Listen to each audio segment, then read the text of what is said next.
Coconuts TV.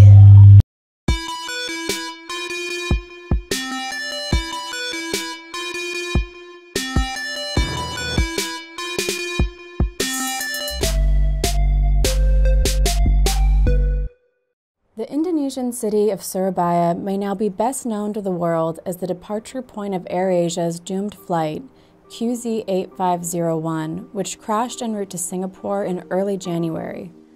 At 6:17 a.m., all contact was lost.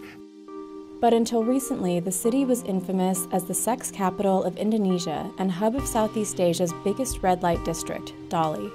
Dolly was bigger than any red light district in the Philippines, Cambodia, or even Thailand. Incredibly, this bastion of vice managed to thrive openly in the world's largest Muslim-majority country for decades. But all of that ended last June when it was abruptly shut down. The city of Surabaya's mayor is determined to close the network of brothels. And she wants to shut down its infamous red light district. Pimps, prostitutes, and local vendors fervently protested the shutdown, which many claimed would leave them destitute.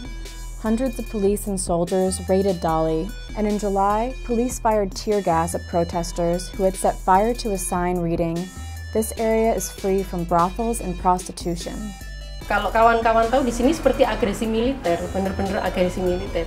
Sedih sih, ya sedih ya marah, jadi satu. Mucikari di Dolly ya kecewa sama sekali. We traveled to Surabaya to investigate the aftermath of Dolly's shutdown, a journey that took us into the underbelly of the city's sex trade.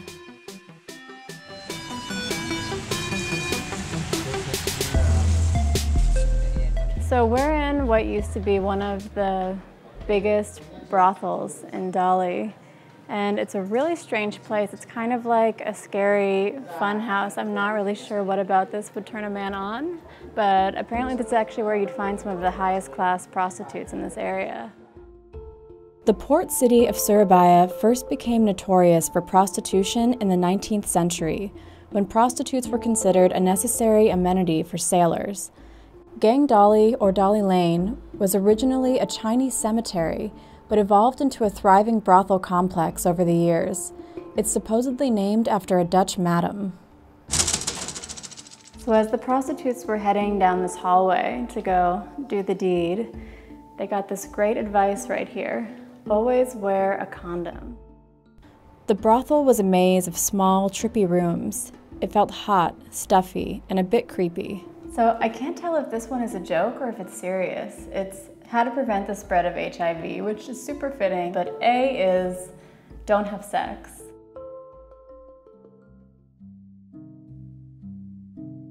To find out more about how Dolly's local sex workers feel about the shutdown, we ventured into one of the city's oldest and sketchiest pickup spots, the Kembang Kuning Cemetery. Every night, you can find sex workers, mostly transgenders, lingering around the gravestones, waiting for clients. Makam Kembang Kuning, kalau siang bener-bener kayak makam, tapi malamnya kayak hotel yang banyak 1000 orang cantik. What is it like working here? Ya senang sih, ada senangnya dan ada apa ya sedihnya juga, sedihnya kalau nggak dapat tamu.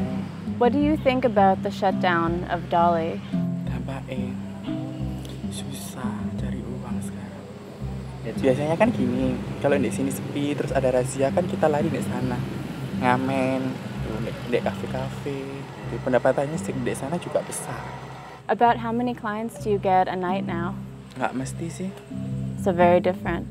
It was hard to fathom where Yolan could service her clients in this eerie graveyard.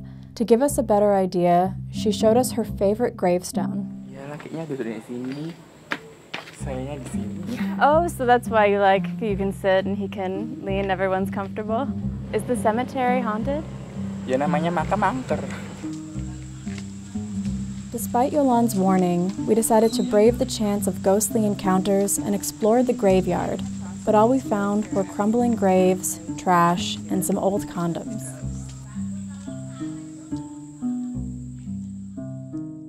Since the shutdown, Surabaya's police have been going on raids 3 or 4 times a week in an attempt to arrest any remaining prostitutes. We caught up with the police one night after they'd raided a local motel. Can you tell me about the raid tonight? Ya, untuk malam ini kita dapat 8 pasangan mesum yang ada di motel Enjera.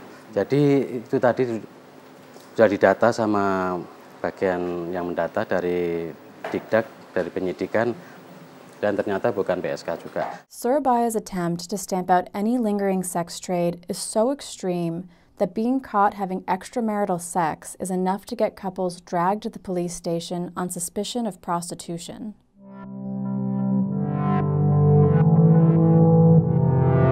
The story of Dolly's abrupt shutdown can be traced back to one woman, the current mayor of Surabaya, Tri Risma Harini, known as Risma. She's the first female mayor of Surabaya, the so-called sex capital of Indonesia. Her trademark spot inspections have helped make her one of the most popular politicians in Indonesia. Since taking office in 2010, Risma's transformed Surabaya into a greener, cleaner city.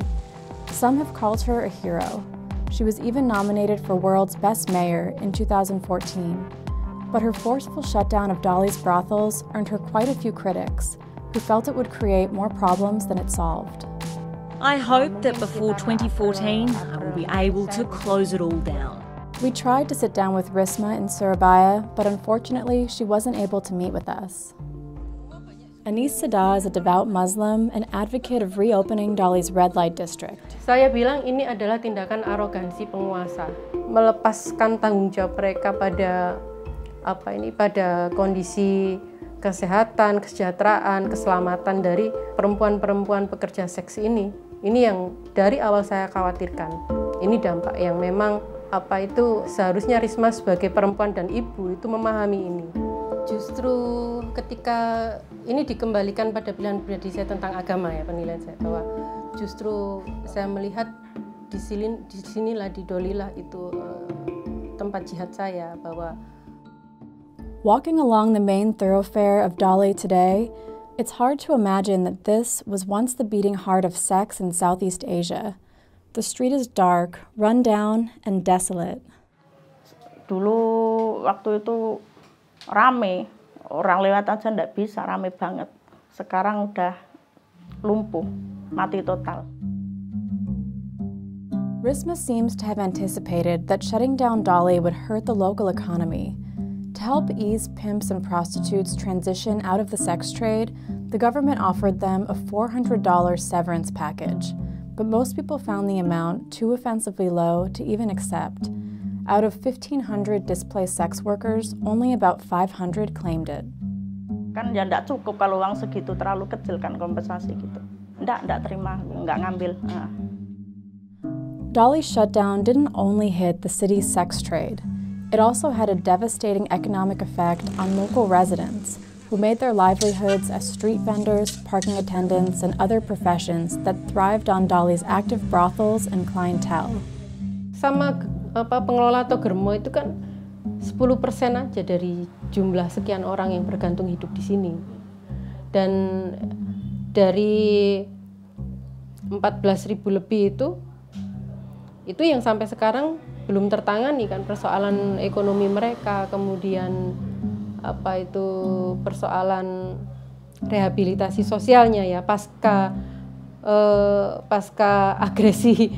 In addition to providing sex workers with compensation, the government supposedly offered prostitutes training in new professions. We visited a former brothel on Dolly Lane, which is now a training center and shoemaking factory.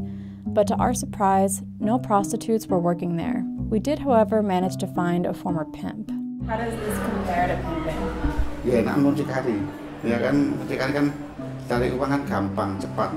Yang ini kan ya cari kerja keras. Kalau sini nggak mau PSK kan kerja di UKM kan nggak mau kan cari uangnya kan gampang kan dari PSK dibanding dari pegawai sini. Ya sebenarnya sama anak buah kan kasihan kan, dia kerja itu untuk menghidupi keluarganya, bukan untuk senang-senang.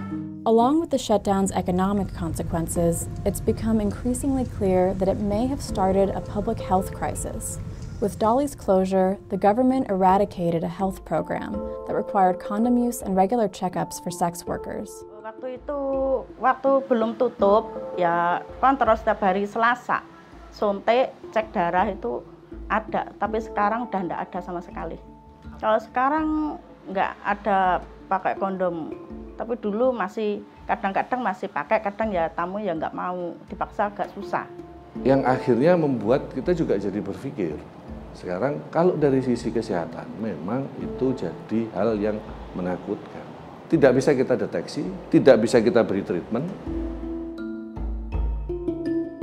To our surprise, not every sex worker we interviewed thought closing Dolly was a bad thing. We brought Pinkin back to our hotel to interview her about the shutdown. Ya ikutan bingung, ikutan marah juga.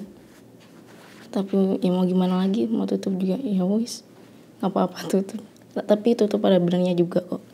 Di situ tuh tarifnya 100 atau enggak itu, ya enggak juga banyak yang nyari. Ya orang-orang di jalanan tuh tinggi dari sebelumnya. While some sex workers like Pinkin can now command higher prices, the majority of sex workers we spoke with have lost customers. Mayor Risma's effort to stamp out Surabaya's sex trade appears to have failed. Rather than end prostitution, it's crippled the local economy and may have serious public health consequences. Dolly's shutdown has simply displaced and deregulated prostitution, pushing it underground and making life even more precarious for sex workers.